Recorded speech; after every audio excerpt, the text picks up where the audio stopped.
Mil, sampai mama meninggal mama ingat, Mil. Gara-gara uang itu mama dihina di depan banyak orang. Gara-gara uang itu mama dicaci maki di depan banyak orang.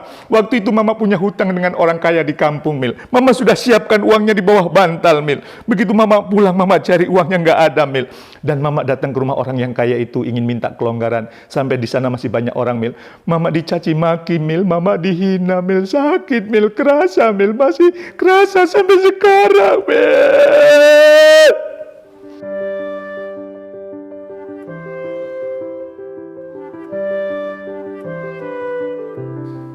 Assalamualaikum warahmatullahi wabarakatuh. Bertemu kembali dengan saya, Jamil Ajeni, di acara Leadership Inspiration. Pada kesempatan ini, saya ingin berbagi cerita tentang kejadian yang pernah saya alami dalam kehidupan saya yang terjadi pada bulan September 2003. Istri saya ketika itu selama 11 malam, dia tidak bisa tidur. Berbagai cara saya lakukan agar istri saya bisa tidur.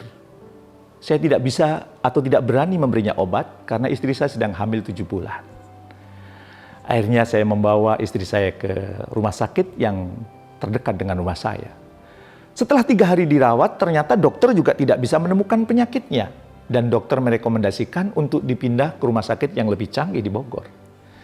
Dan akhirnya saya pindah juga ke rumah sakit yang lebih canggih di Bogor. Dan ternyata setelah dirawat di situ pun tidak ketahuan penyakitnya. Ya. Dokter yang merawatnya bingung, ini penyakit apa sih? Kok nggak ketemu sih?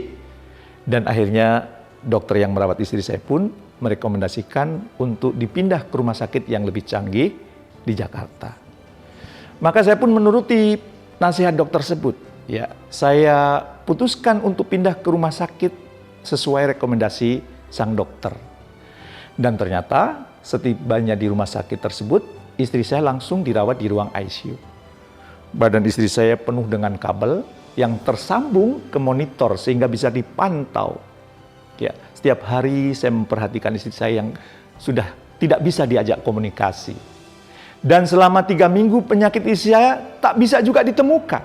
Ya, padahal obat sudah gonta-ganti. Dan Anda tahu biaya perawatan di rumah sakit itu setiap malam sekitar 2,5 juta. Dan istri saya dirawat 3 minggu. Betapa sangat besar biaya waktu itu bagi saya. Karena di awal tahun 2000 saya mengalami kebangkrutan bisnis. Dan setelah 3 minggu dirawat, saya dipanggil ke ruangan dokter. Dan dokter itu berkata, Pak Jamil, kami mohon izin, hari ini kami akan mengganti obat buat istri Bapak. Saya pun kemudian bertanya, dokter, kenapa hari ini dokter minta izin kepada saya? Selama ini saya beli obat gonta-ganti, dokter nggak pernah minta izin kepada saya. Dan dokter itu menjawab, karena yang ini mahal Pak Jamil. Maka kemudian saya tanya, berapa dok? Sekali suntik 12 juta Pak Jamil. Hah? Sehari berapa kali suntik dok? Sehari 3 kali suntik. Berarti sehari 36 juta dok. 36 juta bagi saya itu mahal dok. 36 juta bagi saya itu besar dok. Tolong sembuhkan penyakit istri saya dok. Temukan penyakit istri saya dok. Tolong dok, tolong dok. Dan apa kata Pak Jamil? Pak Jamil, jangan dikira kami tidak berusaha. Kami sudah minta bantuan banyak rumah sakit. Kami sudah minta bantuan banyak laboratorium. Istri Bapak susah diidentifikasi penyakitnya. Karena memang sekarang istri Bapak sedang hamil. Memasuki bulan ke-8. Kami harus hati-hati mengobatinya. Supaya kemudian ibu selamat, bayi yang dikandung selamat. Dokter, kami minta periksa 1 kali lagi dok. Permintaan saya dok. Saya akan berdoa kepada Tuhan saya dok. Tolong dok. Janji Pak Jamil ya. Kalau sekali ini gagal, terpaksa ibu kami ganti obat. Baik dok. Maka kemudian saya mencari musola ya, untuk bermunajat kepada Allah, mengadu kepada Allah. Dan di musola itu kemudian saya sholat duha, memuji nama Allah, berselawat kepada Nabi. Dan kemudian saya mengajukan doa kepada Allah. Ya. Dan saya mengajukan, ya Allah, gerangan energi negatif apa yang pernah aku lakukan sehingga engkau uji aku dengan penyakit istriku yang tak kunjung sembuh. Duitku sudah terkuras ya Allah, energiku sudah hampir habis ya Allah, aku lelah ya Allah, sembuhkanlah penyakit istriku ya Allah. Bagimu amat mudah menyembuhkan penyakit istriku, semudah Engkau mengatur miliaran planet di muka bumi ini, ya Allah. Ya Allah, ya Tuhanku, gerangan energi negatif apa yang pernah aku lakukan? Gerangan maksiat apa yang pernah aku lakukan? Tunjukkan, ya Allah. Gerangan energi negatif apa yang pernah aku lakukan? Gerangan maksiat apa yang pernah aku lakukan sehingga Engkau uji aku dengan penyakit istriku yang tak kunjung sembuh? Ya Allah, sembuhkan istriku, sembuhkan istriku.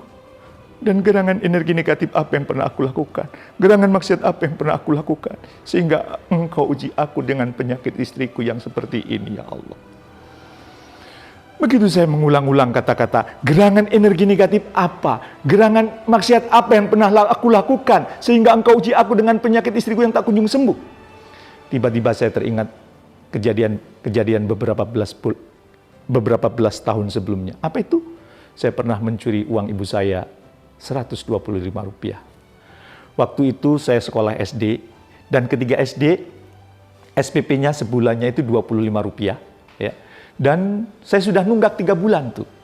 Ketika nunggak, setiap pagi saya dipanggil guru kelas, Jamil, kapan bayar SPP? Jamil, kapan bayar SPP? Jamil, kapan bayar SPP?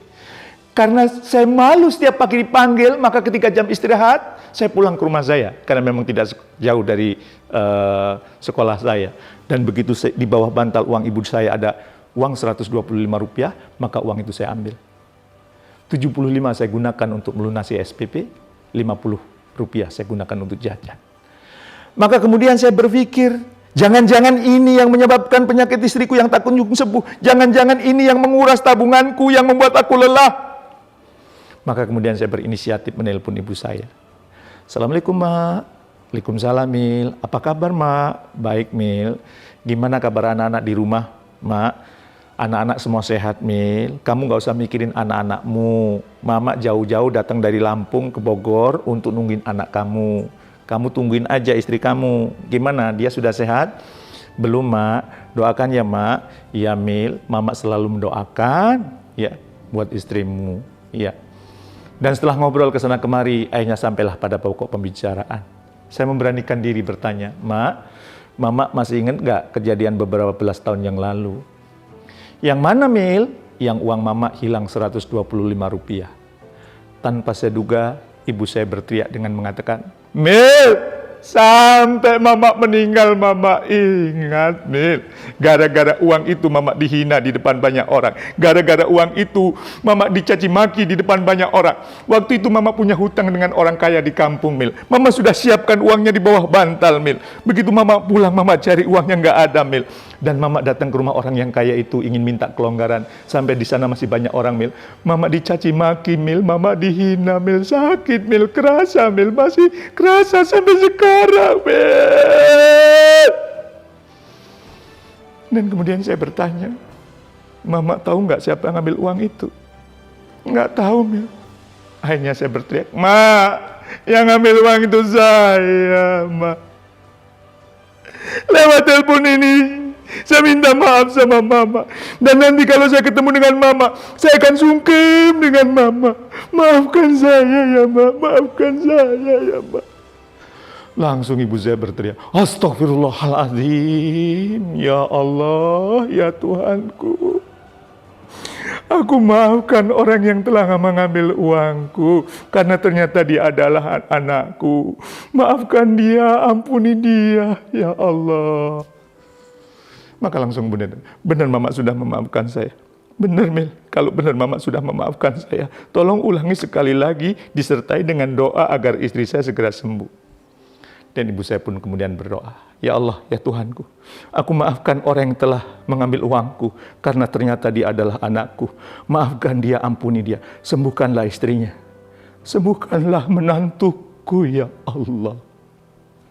Dan kemudian saya bilang, terima kasih, Mak. Telepon saya tutup. Kejadian itu sekitar pukul 10, dan sekitar pukul 12.45 saya dipanggil ke ruangan dokter. Pak Jamil selamat. Ada apa, Dok? Penyakit istri Bapak dapat kami ketahui. Apa, Dok? Infeksi pankreas. Langsung saya peluk dokter. Dok, makasih, Dok. Makasih, Dok. Makasih, Dok. Dan dalam pelukan saya dokter itu mengatakan, Pak Jamil, Kalau boleh jujur, hari ini kami mendapat keajaiban dari Tuhan. Loh kenapa dok? Karena dengan cara yang sama, dengan metode yang sama yang kami lakukan seperti hari-hari sebelumnya, hari ini penyakit isi Bapak dapat kami ketahui. Terima kasih dok. Dan setelah ini kami mohon izin kepada Pak Jamil, akan kami beri obat, begitu panasnya turun, akan kami sesar untuk memudahkan pengobatan. Baik dok. Maka setelah kemudian disesar, istri saya lihat saya selamat, anak saya selamat, saya pulang ke Bogor. Dan begitu sampai Bogor, saya peluk ibu saya dan saya kemudian cium tangannya, Ma, terima kasih Ma, terima kasih Ma, dan maafkan saya Ma. Ibu saya narik saya, bukan kamu Mil yang minta maaf, Mama yang minta maaf Mil. Mama nggak ngerti kalau yang ngambil uang itu kamu. Dendam Mama terlalu lama, sakit hati Mama terlalu lama. Maafkan Mama ya Mil. Dan itu adalah pelukan dari ibu saya yang tidak akan pernah saya lupakan sepanjang hidup saya. Saya hanya mengambil uang Rp125 dari ibu saya. Tapi ditambah sakit hati, dendam yang begitu berkepanjangan, ternyata saya harus mengeluarkan biaya rumah sakit ratusan juta rupiah. Hati-hati terhadap energi negatif yang Anda lakukan, karena itu bisa berbuah negatif kepada kehidupan Anda. Apalagi energi negatif atau kesalahan yang Anda lakukan kepada orang tua Anda. Segeralah minta maaf, segeralah mohon ridhonya. Karena apa? Karena orang tua itu sangat menentukan ridho Tuhan yang Maha Kuasa. Tetaplah menjadi pemimpin yang benar-benar memimpin dengan menghormati orang tua kita. Semoga Anda semakin sukses mulia. Terima kasih. Assalamualaikum warahmatullahi wabarakatuh.